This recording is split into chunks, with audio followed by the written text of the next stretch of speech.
Cette scène hallucinante hier à Bordeaux. Oui, ça s'est passé en marge d'un procès pour une fusillade entre bandes rivales qui avait coûté la vie à un jeune de 16 ans. Une bagarre générale a éclaté à la cour d'assises de Gironde. Et ce matin, l'audience a repris, Stéphane Place. Oui, reprise de l'audience dans un climat apaisé ici. Le procès se poursuit normalement devant la cour d'assises de la Gironde. Mais il faut dire que le dispositif policier a été nettement renforcé dans le palais de justice bordelais. Une trentaine de fonctionnaires est désormais déployée dans l'enceinte.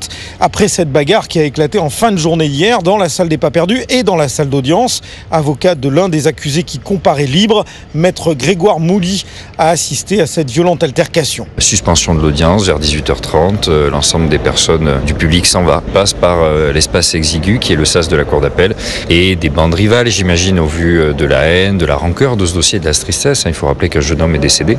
La mèche s'est allumée très rapidement, un regard peut-être, je n'en sais rien. Il y a eu énormément de coups dans le sas dont je vous parlais et puis une partie de ces personnes est venue attaquer mon client jusque dans la salle de la cour d'assises. On s'est retranché jusqu'au fond de la salle de la cour d'assises. Présente ce matin au palais de justice, la représentante du syndicat policier Unité 33 a souligné que 3 fonctionnaires ont été légèrement blessés. Le parquet de Bordeaux, lui, indique qu'après ces incidents, une enquête a été ouverte, des chefs notamment de violence en réunion.